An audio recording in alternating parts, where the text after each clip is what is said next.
So guys, ito po ang date ngayon is February 5, 2024. Hindi naman po ako ganun kagaling, pero may konti lang alam. Yung mga alam ko lang mo yung i-share ko. Ito ho, nag-umpisa kasi yung ano natin, yung monetary system, yung pera ng mundo, kung paano tayo magbayad, gold.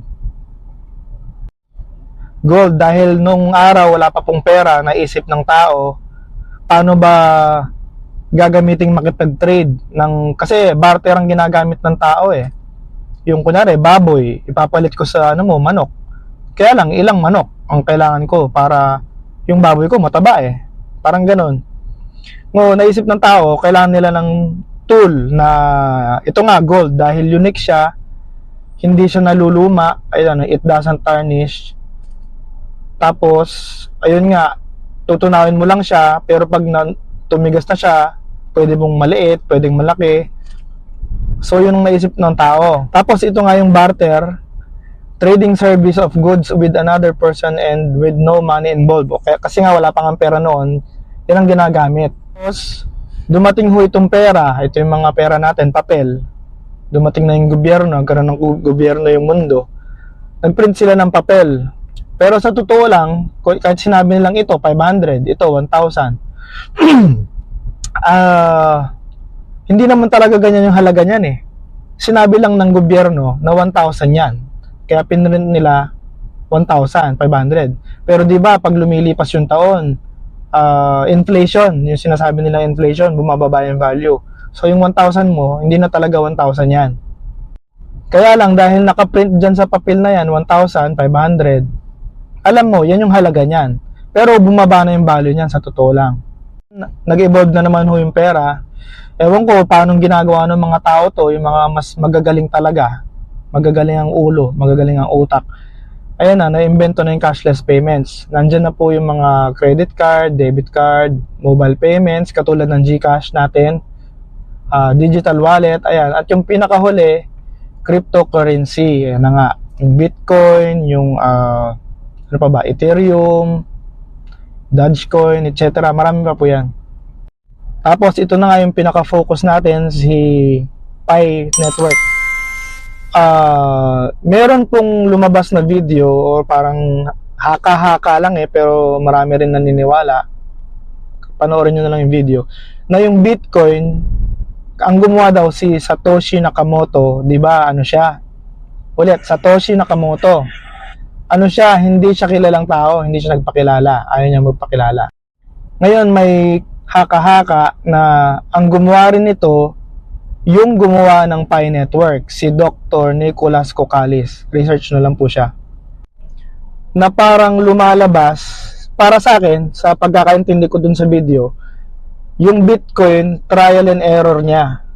Tinesting niya lang yung cryptocurrency na yon, yung first cryptocurrency, tinry niya kung papatok. Ngayon, nagkaroon siya ng halaga. Kung makikita nyo sa Google, search nyo sa Google, open Google, 1 Bitcoin to PHP o kaya yung Philippine money, Philippine peso, o kaya 1 Bitcoin to USD, United States dollars, o kaya kung anong pera. Ngayon, parang itong Pi Network, in-improve niya. Kasi doon sa video, tungkol doon sa video na parang ano siya, siya nga yung gumawa, na parang in-improve niya itong Pi Network, na nakita niya lahat ng butas, kung saan mali, kung saan may mali.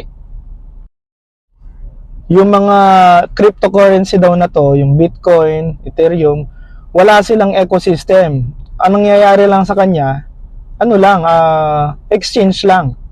Exchange, hindi mo siya pwedeng gamitin sa pambili ng ganito, ng bigas. Hindi mo siya pwedeng pambili ng kape, ganon.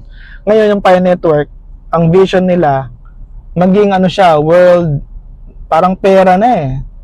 Parang siya na yung magiging pera, parang ganon ang vision ng ano, ng Pi Network.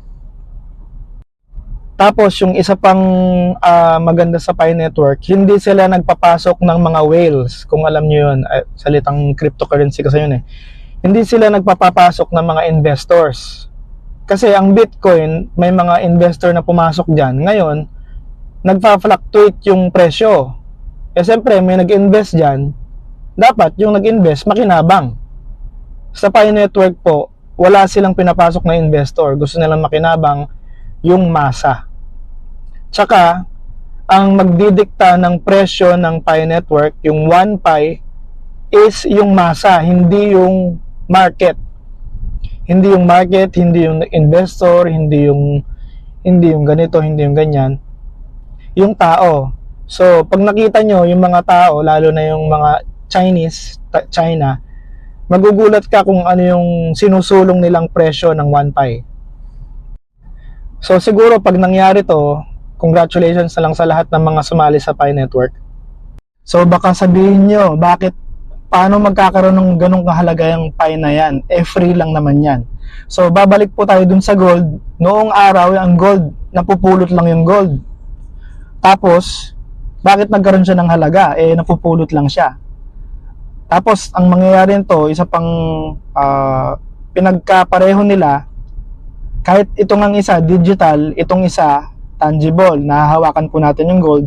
Yung digital, hindi natin digital lang Anong pinagkapareho nila? Itong gold, hindi lahat magkakaroon ng gold Ngayon, itong Pi, hindi rin lahat magkakaroon. Yung mga naniwala lang. Saka, yung mga nagmina lang. Yun nga, kaya ang tawag nila mine Pag pinipindot mo yung kidlat, nagmimina ka talaga. Parang gold, nagmimina.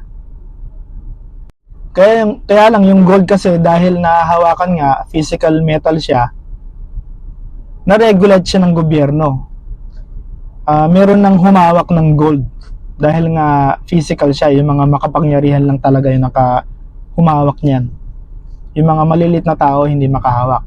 So ngayon, digital, lahat nasa cellphone, wala nang magagawa yung gobyerno pag kumalat to. Yun yung sinasabi nila sa cryptocurrency na decentralized. Thank you, na-appreciate nyo sana yung maliit na presentation kahit magulo at nagmamadali. Thank you.